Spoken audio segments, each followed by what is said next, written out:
चतुरस्त्र अभिनेत्री निवेदिता सराफ यांना यंदाचा गंधार गौरव पुरस्कार जाहीर। हिंदी मराठी चित्रपट आणि मालिका सृष्टीतील चतुरस्त्र अभिनेत्री निवेदिता जोशी सराफ यांना यंदाचा गंधार गौरव पुरस्कार जाहीर करण्यात आला आहे। हा पुरस्कार सोहळा बालदिनाच्या औचित्य साधून 14 नोव्हेंबर 2025 रोजी सायंकाळी 5:30 गडकरी रंगायतन येथे आयोजित करण्यात असून निवेदिता यांना हा पुरस्कार ज्येष्ठ अभिनेते पद्मश्री अशोक सराफ यांच्या हस्ते देण्यात येणार आहे, अशी माहिती ज्येष्ठ अभिनेत्री उषा नाडकर्णी आणि ज्येष्ठ साहित्यिक प्राध्यापक प्रदीप ढवळ यांनी सोमवारी पत्रकार परिषदेत दिली। या पुरस्काराचे स्वरूप शाल, श्रीफळ, सन्मानचिन्ह 11,111 रुपये रोख असे आहे। तसेच 2 वर्षांपूर्वीपासून गंधार बालकलाकार पुरस्कार सुरू केला असून यंदाचा पुरस्कार हा यंदा गायन क्षेत्रातील स्वरा जोशी हिला देण्यात येणार आहे। गंधार या बालनाट्य संस्थेच्या वतीने गंधार गौरव सोहळ्याचे दरवर्षी आयोजन केले जाते। यंदाचे हे 10वे वर्ष आहे। यंदाचा हा पुरस्कार ज्येष्ठ अभिनेत्री निवेदिता सराफ यांना देण्यात येत आहे। पद्मश्री अशोक सराफ, ज्येष्ठ साहित्यिक प्राध्यापक प्रदीप ढवळ, आमदार संजय केळकर व इतर यांच्या हस्ते निवेदिता सराफ यांना पुरस्कार देण्यात येणार आहे। यावेळी बालरंगभूमी परिषदेच्या अध्यक्षा नीलम शिर्के सामंत देखील उपस्थित राहणार आहेत। मे महिन्यात गंधारतर्फे विविध जिल्ह्यात गंधार गौरव बालनाट्य स्पर्धा घेण्यात आली होती। या स्पर्धेसाठी ठाणे, मुंबई, नवी मुंबई, पुणे येथून प्रवेश आले होते। या स्पर्धेसाठी हर्षदा बोरकर आणि अमोक चंदन यांनी परीक्षण केले होते। 15 बालनाट्यांनी यात प्रवेश घेतला होता। या पत्रकार परिषदेला गंधारचे प्राध्यापक मंदार टिल्लू, सुनील जोशी, अमोल आपटे, वैभव पटवर्धन, PN पाटील आदी उपस्थित होते। ब्युरो रिपोर्ट, जनादेश। आपली माणसं, आपला देश, पाहत रहा जनादेश। जिल्हा सामान्य रुग्णालयात फिजिओथेरपी विभागात 50% रुग्ण मानदुखी, कंबरदुखीचे। आजच्या डिजिटल युगात मोबाईल आणि लॅपटॉप शिवाय जीवनच अशक्य झालंय, पण या स्क्रीनच्या व्यसनाची मोठी किंमत आता शरीर मोजत आहे। जिल्हा सामान्य रुग्णालयाच्या फिजिओथेरपी विभागात येणाऱ्या तब्बल 50% रुग्णांना मानदुखी आणि कंबरदुखीचा त्रास असल्याचे निदर्शनास आले आहे। चुकीची आसनशैली, सतत बसून काम करण्याची पद्धत, शारीरिक हालचालींचा अभाव आणि लठ्ठपणा या कारणांमुळे कण्यावर ताण येतो आणि त्रास अधिक गंभीर होत जातो। तासनतास संगणक वा मोबाईलच्या स्क्रीनकडे पाहत राहिल्यानं मान आणि पाठीच्या स्नायूंवर ताण येतो। परिणामी मानेत वेदना, चक्कर येणे, हातात मुंग्या येणे, अशक्तपणा, तर काही प्रकरणात पकड कमी होण्याची लक्षणं दिसतात। कंबरदुखीच्या रुग्णांमध्ये कंबरेतील वेदना, पायात जळजळ, बधिरता आणि पायातील अशक्तपणा अशा आढळतात। या तक्रारींवर रुग्णालयातील फिजिओथेरपी विभागात जिल्हा शल्यचिकित्सक डॉ. कैलास पवार, अतिरिक्त जिल्हा शल्यचिकित्सक डॉ. धीरज महांगडे यांच्या मार्गदर्शनाखाली आधुनिक उपचार पद्धतीने उपचार केले जातात। विभागात दररोज साधारण 50 रुग्ण उपचारासाठी येत असून यापैकी अर्ध्याहून अधिक मान आणि कंबरदुखीचे असतात। तीव्र वेदनेच्या अवस्थेत रुग्णांना योग्य विश्रांती देऊन गरम थंड शेक, चुंबकीय, विद्युत, ध्वनिलहरी, लेझर आणि मणक्यांना ताण देणारे उपचार केले जातात। त्यामुळे वेदना कमी होतात आणि हालचाल सुधारते। त्यानंतर कण्याला आधार देणाऱ्या कोअर स्नायूंची ताकद वाढवण्यासाठी विशेष व्यायाम आणि थेरपींचा वापर केला जातो। हे उपचार नियमितपणे घेतल्यास वेदना परत येत नाहीत आणि शस्त्रक्रियेची वेळही टाळता येते। यावेळी ठाणे जिल्हा शल्यचिकित्सक डॉ. कैलास पवार म्हणाले, एकंदरीत सध्या जे आपल्या फिजिओथेरपी डिपार्टमेंटला जे सुसज्ज चांगलं डिपार्टमेंट आहे आणि चांगले रिस्पॉन्स पण मिळतोय, ते एक निदर्शनास एक गोष्ट इकडे आली की जे 50% रुग्ण जे येत आहेत जवळपास ते मानेचं दुखणं असतील, कमरेचं दुखणं आणि पाठीच्या कणाशी संबंधित जास्त आजार दिसत आहेत। मेनली आम्ही विचारलं, त्याच्यानंतर काम करणाऱ्या पद्धती लोकांच्या त्याच्यात जेव्हा स्टडी केला तेव्हा वाटलं की एक्झॅक्ट काज काय आहे की एवढे पेशंट तरुण वयामधले मुलं लोक जास्त आहेत। तर आम्ही ते बघितलं, ते एकंदरीत जे आज सध्याची लाईफस्टाईल आहे, सिटिंग तुमचे पोश्चर्स आहे, तुम्ही मोबाईल वापरता, दिवसभर कॉम्प्युटरवर बसलेले असतात काम करताना, ते पोश्चर आहे तेव्हा ते सपोर्ट जो असतो मणक्याला तो प्रॉपरली मिळत नाही आणि त्याच्यामुळे ह्या गोष्टी आणि रॉंग पोझिशन कंटिन्युअसली एका स्क्रीनवर कंटिन्युअसली बघत होता एका पोझिशनमध्ये त्याच्यावर स्नायू जे आहेत बॉडीचे, अंगाचे, त्याच्यात ताण पडतो आणि याच्यामुळे हे दुखणं सुरू होतं आणि त्याच्यानंतर बऱ्याच अंशी जे आपला मेन बॉडीचा कडा आहे, जो पाठीचा कडा बोलूया किंवा ते स्पाईन बोलू त्याला,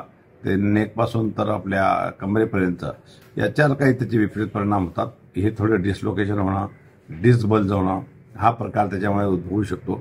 त्या सगळ्यात महत्त्वाची गोष्ट आहे की तुमची पोश्चर, बसण्याची तुमची पद्धत, चालण्याची पद्धत, बॉडी बॅलन्स करून ठेवण्याची पद्धत ह्या खूप महत्त्वाच्या आहे। परंतु आपण कामाच्या दगदगी, तिकडे ते पडण्याच्या दगदगीत ह्या सगळ्या गोष्टी विसरतो आहे आणि त्याच्यामुळे हा सगळा प्रॉब्लेम निर्माण होतोय. तरी आम्ही ते एक सेशन घेतो लोकांना की बसल्याला कसं पाहिजे, ऑफिसमध्ये कसं बसायला पाहिजे, चेअर कशी असायला पाहिजे, स्क्रीनवर कंटिन्युअसली जे काम करणारे वर्क फ्रॉम होम ही जी पद्धत आहे त्याच्यामुळे ते कंटिन्युअसली लॅपटॉपवर बसवून खाली मान घालून हे लोक कंटिन्युअसली तासनतास काम करतात आणि नक्की त्याचा विपरीत परिणाम बॉडीवर होतो.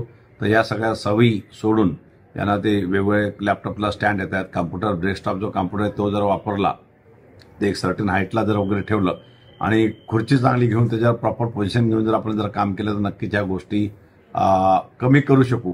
मेनली काही ड्रुपिंग शोल्डर्स व्हायला लागलेत आणि बाकीच्या काही बऱ्याच गोष्टी व्हायला लागल्या. पायाला आग होणं, पायाच्या स्नानू दुखणे, हे सगळेचा उगम जो आहे तो मणक्यातनं जाणारे जे मज्जातंतू त्याच्यातनं त्याच्यावर प्रेशर पडल्यामुळे होतो. तर ही जर सगळी काळजी आपण घेतली तर नक्कीच आपण अशा आजारापासून दूर राहू. धन्यवाद. ब्युरो रिपोर्ट, जनादेश. आपली माणसं, आपला देश. पाहत रहा जनादेश. सर्व नागरिकांना आवाहन करण्यात येत आहे की सध्या डासांमार्फत पसरणाऱ्या डेंग्यू या आजाराचा प्रसार रोखण्यासाठी प्रत्येकाने पुढील प्रमाणे कार्यवाही करावी. डेंग्यू आजार एडिस इजिप्ती हा डास चावल्याने होतो. या डासांची पैदास साचलेल्या किंवा साचवलेल्या स्वच्छ पाण्यामध्ये होते. 8 दिवसांपेक्षा जास्त दिवस पाणी उघडे व साचून राहिल्यास त्यात डास अंडी घालतात. अंड्यांच्या अळ्या तयार होऊन पुढे डास तयार होतात. यासाठी आपल्या घरातील पाणीसाठे, उदाहरणार्थ बॅरल्स, पिंपे, टाक्या, हौद, रांजणे इत्यादी दर आठवड्याला रिकामे करून घासून पुसून कोरडे करून पुन्हा भरावे. 1 दिवस कोरडा दिवस म्हणून पाळावा. पाणी साठ्यांना घट्ट झाकणे बसवावीत किंवा जुनी साडी, चादर, धोतर यांनी बांधून झाकून ठेवावीत, म्हणजे डास त्यात जाऊन अंडी घालणार नाहीत. घराच्या गच्चीवर, आजूबाजूला, अंगणात कोठेही पाणी साचू देऊ नये. भंगार सामान उघड्यावर टाकू नये. उदाहरणार्थ टायर्स, प्लास्टिक सामान, कुंड्या, टाकाऊ वस्तू इत्यादी. अशा सामानात पावसाचे पाणी साठून त्यात डेंग्यूच्या डासांची पैदास होते. घरातील कूलर्स, फ्रीजच्या पाठीमागील ट्रे हे देखील वेळोवेळी कोरडे करावेत. लक्षात ठेवा, नुसत्या फवारणीने डास घनता कमी होत नाही, तर त्यासाठी डास पैदास ठिकाणे नष्ट करणे ही आपल्या सर्वांची जबाबदारी आहे. कोणताही ताप अंगावर न काढता जवळच्या शासकीय रुग्णालयात मोफत औषधोपचार घ्या.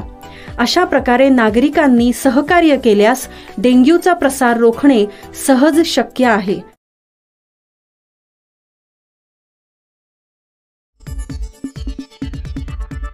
आपली माणसं, आपला देश. पाहत रहा जनादेश. अडाणीला 33,000 कोटी देतात तर आम्हाला किमान 33,000चे कर्ज तरी द्या. अदानी समूहाला आर्थिक अडचणीतून बाहेर काढण्यासाठी मोदी सरकारने भारतीय आय-विमा महामंडळाचा वापर केला. LICवर दबाव आणून अदानीच्या कंपन्यांमध्ये 33,000 कोटी रुपये गुंतवण्यास भाग पाडले आहे. एकीकडे अदानी समूहाला एवढी मोठी रक्कम दिली जात असताना सर्वसामान्य तरुण उद्योजकांना साधी लाखभर रुपयांचेही कर्ज दिले जात नाही. याचा निषेध करण्यासाठी तसेच तरुणांनाही उद्योगासाठी भांडवली कर्ज द्यावे या मागणीसाठी डॉ. जितेंद्र आव्हाड यांच्या मार्गदर्शनानुसार राष्ट्रवादी काँग्रेस पक्ष, शरदचंद्र पवार पक्षाने जिल्हाध्यक्ष मनोज प्रधान यांच्या नेतृत्वात LIC कार्यालयावर धडक दिली. यावेळी LIC अधिकाऱ्यांना निवेदन देऊन तरुण बेरोजगारांना व्यवसाय करण्यासाठी कर्ज द्यावे अशी मागणी केली. अदानी समूहातील कंपन्यांनी गैरव्यवहार केल्याचा ठपका ठेवून अमेरिकेत या कंपन्यांविरोधात चौकशी सुरू आहे. त्यामुळे अदानी समूहावरील कर्जाचे ओझे वाढले आहे. त्यातून गौतम अदानी यांना बाहेर काढण्यासाठी केंद्र सरकारने LICवर दबाव आणून अदानी समूहात सुमारे 33,000 कोटींची गुंतवणूक करण्यास भाग पाडले आहे. एकाच माणसावर मेहरबान होऊन सर्वसामान्य जनतेचा पैसा उधळण्यास आपला विरोध आहे असे म्हणत राष्ट्रवादी शरद पवार पक्षाने हे आंदोलन केले. शेकडो कार्यकर्त्यांनी मोदी सरकार चोर आहे, मोदी सरकार हाय हाय, या सरकारचे करायचे काय, वरती डोके खाली पाय, मोदी अदानी भाई भाई अशा घोषणा देत तसेच फलक झळकावत LIC कार्यालयासमोर जोरदार निदर्शने केली. तसेच विभागीय व्यवस्थापक रूपा भंडारे यांची भेट घेतली. मनोज प्रधान म्हणाले की वॉशिंग्टन पोस्टने याबाबत वृत्त दिले आहे. LICने आता 33,000 कोटी रुपयांची गुंतवणूक अदानी समूहात केली आहे. त्यामुळे एकूण गुंतवणूक 60,000 कोटी झाली आहे. आमचा सरकारला मूलभूत प्रश्न हाच आहे की अदानींना एअरपोर्ट, बंदरे, रस्ते, रेल्वे दिली जात असताना व्यवस्थायासाठीही सरकारच पैसे द्यावेत, ही कुठला प्रकार? या आंदोलनात शहर कार्याध्यक्ष प्रकाश पाटील, महिला कार्याध्यक्षा साबिया मेमन, युवाध्यक्ष अभिजित पवार, युवक कार्याध्यक्ष राजेश कदम, श्रीकांत भोईर, प्रशासन सरचिटणीस राजेश साटम आणि अनेक पदाधिकारी कार्यकर्ते आदी उपस्थित होते. ब्युरो रिपोर्ट, जनादेश.